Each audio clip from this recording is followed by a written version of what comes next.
The loud one's words trailed behind me until I hit a wall of noise where the adjoined room met the servants' hallway. Nobody was looking at one lone soldier, one lone lion.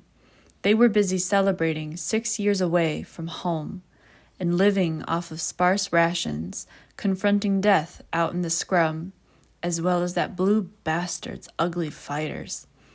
The two of us were invisible, flanked on all sides by servers and soldiers. The main dining hall had morphed into utter chaos. Chairs and tablecloths were thrown all about as the wolves devolved into insistent howling, the lyrics blurring beneath the weight of their drunken idiocy. I followed that scent, freesia and chamomile, pink and green and everything that was Rory, down a narrow hall glittering with a veritable horde of charged crystals lighting the walls. The din of the drunkards faded away to a distant hum, one that made the walls beat, thumping through the sandy stone like it was their lifeblood. A cutting tension chased at our heels until we came to the end of the glowing crystals. Still, we didn't stop. We entered a stretch of hallway so dark, my steps could only chase after Rory's breath, his glimmering sweat, sloshed with ale, candied with honey, sweaty from dancing. I followed him by faith alone. I hadn't been hungry all night, but now I was ravenous. I could feel saliva pooling in my mouth at the thought of that pale neck, that pale white neck in my mouth. My teeth hovering just on the edge, not to hurt, not to mark, but to taste. Another violent heave in my stomach threw my weight forward, and I feared I had finished in my pants. I wasn't sure. It had been so long, and I couldn't really feel anything in this darkness. The anticipation felt like torture. The hallway opened into the night sky, just one streak of purple where the setting sun left its last mark on the horizon. Even at night, the turbulent red and black clouds vied for dominance. They suppressed any moonlight that used to exist. But it needn't matter. My moon was right here. Stone columns and burbling brooks shot curtains of hot, swampy haze into the air. We stopped, hovering on the edge of the fire gardens, where constant flames and lava pools were tucked within a maze of red hostas as tall as trees. The sizzling atmosphere was hot, acrid, and made my condition so much worse. Despite the heat, I followed him all the way, picking him up and settling him on the lip of a barren well. My head fell into the crook of his neck, and I just breathed. Rory's arms, tinkling with the scarves and the jewels and the crystals, wrapped around me, finding their place at my neck, one hand playing with the hair along my nape. His voice was made only of the softest of high notes, sweeter than any woman or other feminine person alive, as he whispered in my ear, "Did you like my surprise?" I squeezed his sides, wishing I could fuse my body with his so that he could never take off on me without notice, ever again. "Almost killed me," I said honestly. Rory laughed like a cub who'd managed to pounce onto an unsuspecting bird for the first time. I wished I could eat that laughter, let it fill me up, would keep me going far longer than the fancy shit the king had served us tonight.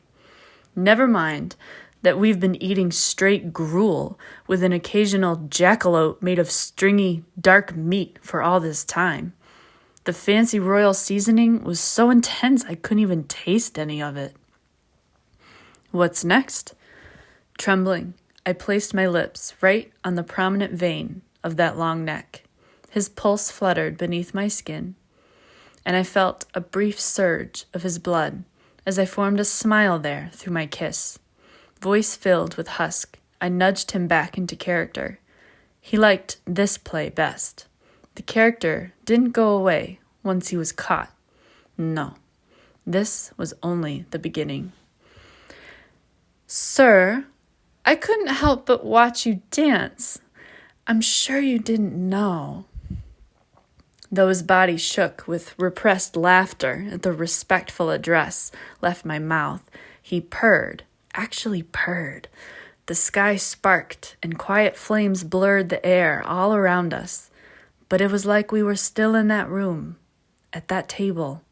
A spread of delicacies, pears and walnuts and macadamia nuts on each side. A beautiful dancer, snagged by the patron of their choice, seated atop it all, immediately becoming sweeter than everything on the table. What didn't I know, my lord? He asked, and at last I lifted my head away from his neck. Slim lips puckered in a tantalizing curve, freckles shining like white sprinkles, light lashes that looked invisible until you got up close, where a faint reddish tinge fanned out at the base of the almost colorless blonde. It was that red that always gave his eyes a manicured look, even when he didn't line them with kohl. Tonight, there was only a layer of gloss over his lids, blue as the seas we'd traveled for weeks out of the scrub to find.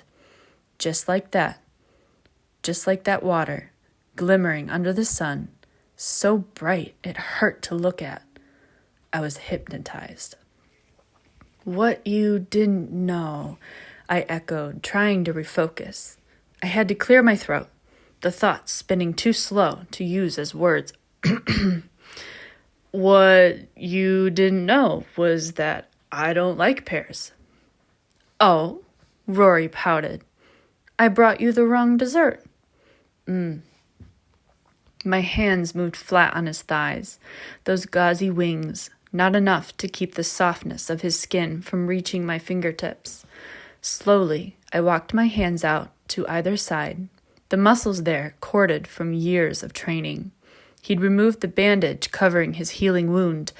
Sure, it had dried up and no longer broke easily. But that didn't mean it wouldn't. Carefully, so as not to put any pressure on that side, I lifted him into my arms. Without hesitation, his legs wrapped around my back, the muscles in his bare stomach tensing distractingly as he held himself up with his own strength. If I could just be used as his springboard every day for the rest of my life, I wouldn't have any complaints. What are you going to do about it, sir? I have to have my dessert.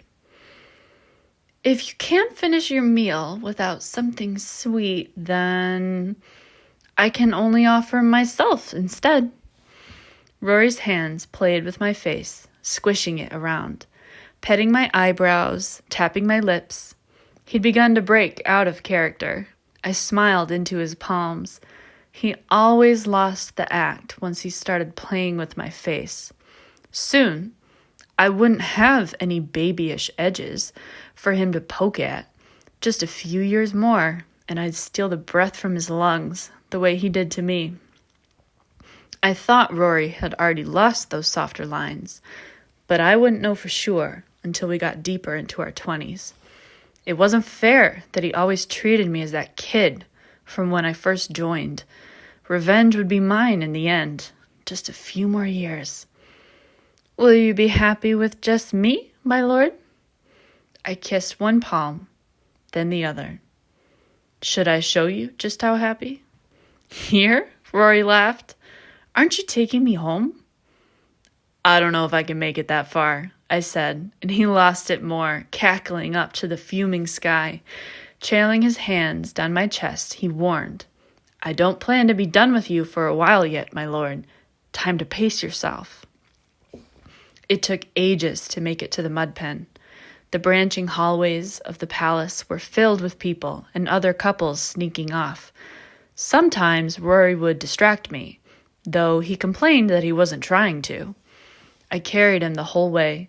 Even when my arms grew tired, I didn't let go. Splashing through mud and hiding from other lions returning to their homes, we washed in the outdoor showers to the backdrop of endless celebration. Cheers, Clinking, boisterous laughter. The mood was infectious, made even more so as we hid from everyone, tensing at each stray sound. Eventually, the door to our cottage was thrown wide, and the scent of dust and the past enveloped us like a blanket. Uncaring about the unfluffed sheets, I crashed to the bed beneath Rory. "Are you taking charge tonight, my lord, or should I?" I reached out to tap his nose. "We have time for both." "You're right." Rory straddled me, pinning my arms above my head. Slowly, so slowly, his body lowered until we were chest to chest. Golden trinkets dug into the bottom of my ribs as I felt each of his breaths, each of his ribs slotting between each of mine. "We have all the time in the world now. Welcome home, my lord." When he said it, it sounded like "my lion." For some reason, my eyes burned.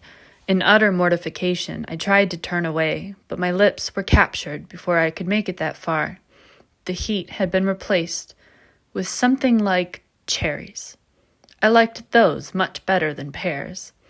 Rory took control of the kiss, entering my mouth, tangling with my tongue, licking along the edges of my lips.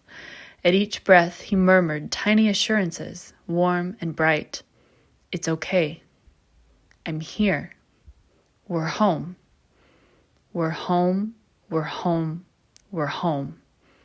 At last, tension I hadn't known was there fell away. If Rory said it, it must be true. We were home.